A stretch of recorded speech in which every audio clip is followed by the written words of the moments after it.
Bison are part of my identity as a Salish and Kootenai Indian. Without them, we wouldn't be here. And so there's like this cultural imperative for me and the people where I come from to protect them. It's like if you attacked my sibling or something, like I feel like I have to step up and stand up for that person and do something.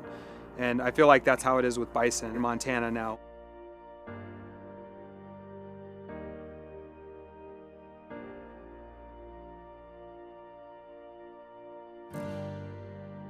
Montana's tribal people have been at the forefront of returning bison to Montana lands, along with small ranchers, conservation and wildlife groups, and government fish and wildlife workers.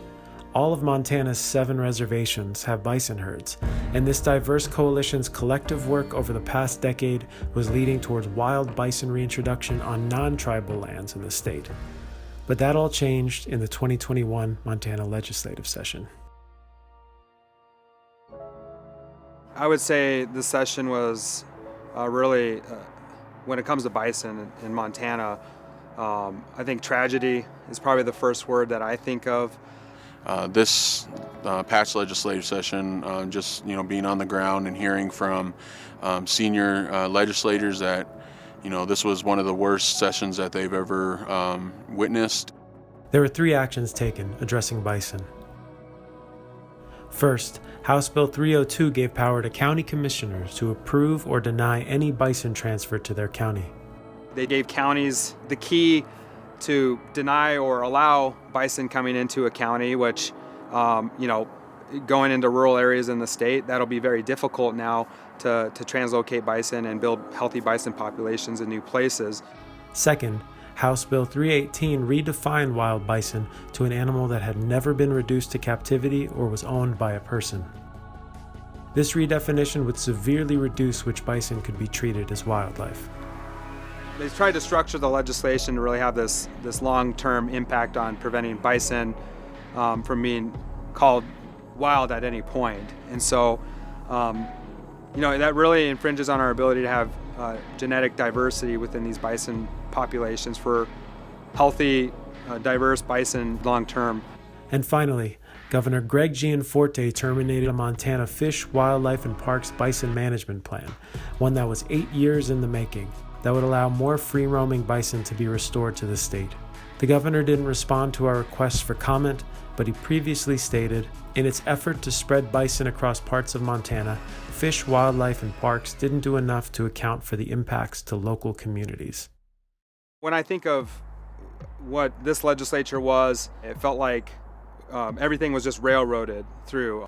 There's an effort by the cattle industry that they don't want to see major parcels of land being dedicated to conservation efforts, and restoration of bison is part of those conservation efforts. What they would like to see is that, those conservation lands are, gobbled up by their livestock industry and used, used for the continuation of cattle. What it really boils down to, in my opinion, is protecting blades of grass, and I think instead of finding ways to work together like we have in the past to kind of strike this balance with bison and agriculture and livestock with ranchers, now we've said, ranchers are more important than our wildlife in Montana. And although I do believe our ranching and livestock industry is important, I think our bison are equally as important, and our wildlife is equally important, if not more important. Part of that legislative effort, they tried to say, well, tribes, you don't have to worry about this because, you're really exempt under the legislation that we passed. Tribes can accept these bison still. And problem is that a lot of the folks we work with and a lot of the organizations that we're partners with who have really helped us in building healthy, sustainable bison populations of wild bison, our partners and the people that work with us have now their hands have become tied really, and it really is a ripple effect. It undermines all of the work that we've done. It undermines the work that we can do in the future. The language I use, that this is, another attempt to assimilate the Indian, and by taking away,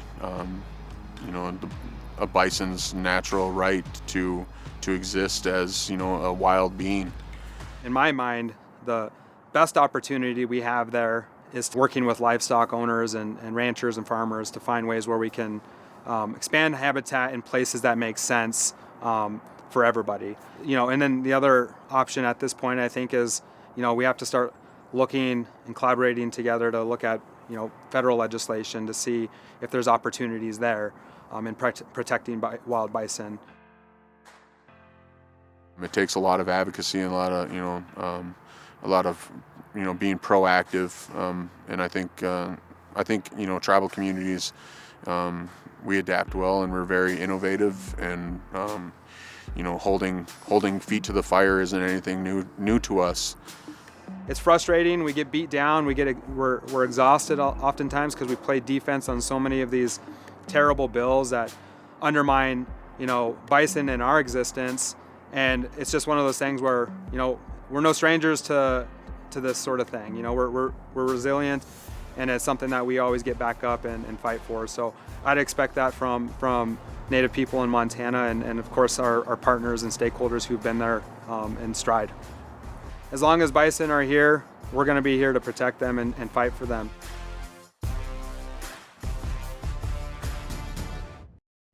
We just heard from a Montana tribal politician as well as a lobbyist who shared their experiences and perspectives with us.